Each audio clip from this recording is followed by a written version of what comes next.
ካንቺ የምፈልገው አንድ ቃል ብቻ ነው። ከዛ እወጣልሻለሁ። አንድ ቃል ብቻ እስቲ አንድ ቃል ብቻ በቃ።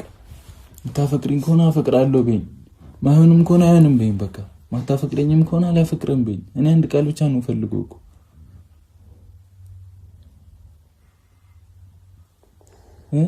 ማላቆም ነገር ካለ በቃ አንቺ ጋርም ስሜትም ከሌለ ንገሪኝ፣ ችግር የለውም እኔ እችላለሁ። የምታፈቅሪኝ ከሆነ አፈቅራለሁ በይኝ። ምንድነው የሚፈራት? ምን የሚያስፈራሽ ነገር አለ? እኔ እኮ ንጹህ ፍቅሬ ልስጥሽ ነው ያልኩት።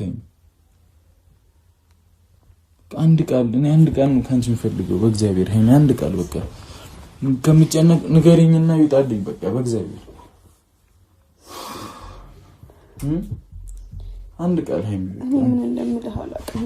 ግን በቃ ትንሽ ጊዜ ስጠኝ። መቼ ነው ጊዜ የሚሰጥሽ? ሰላም ቤተሰብ እንዴት ናችሁ? ደህና ናችሁ ወይ? ሰላም ናችሁ አላችሁ? አለን። ዛሬ ለየት ባለ ርዕስ ነው የመጣሁት ማለት ነው። ቪዲዮዬን እስከ መጨረሻ ተከታተሉኝ። አስተያየት ካላችሁ በኮሜንት አሳውቁኝ። እንደውም ቪዲዮ ስትጀምሩት በላይክ በሰብስክራይብ በኮሜንት ጀምሩት እላለሁ። ብዙዎቻችሁ ግን ቪዲዮ ስታዩ ላይክ አታደርጉ። ምን ችግር አለው ላይክ ብታደርጉ? ከቻላችሁም ደግሞ ሰብስክራይብ ሼር ብታደርጉ ምንም ችግር የለውም። እና ቤተሰብ የዛሬ ርዕሳችን እንግዲህ መግቢያው ላይ እንዳያችሁ እንደሰማችሁ ደስ በሚል ርዕስ ነው የመጣሁት ማለት ነው። ርዕሱ የፍቅር ጥያቄ ነው ማለት ነው። ያው የዛሬ ርዕስ ትወጂኛለሽ ወይስ ትጠይኛለሽ በማለት ነው ማለት ነው።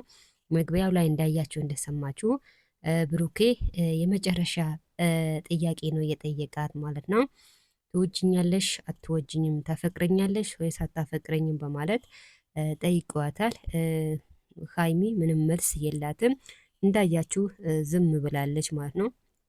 ይህ ነገር ዛሬም ሳይሆን ከዚህ በፊትም ሁለቴ ሶስቴም ተደግመዋል። እንግዲህ ሁላችሁም ታውቃላችሁ ሀይሚ ከብሩኬ ውጭ ወደ ውጭ ነው እንጂ ብሩኬም ትታ ሌላ የምታፈቅረው የለም ማለት ነው።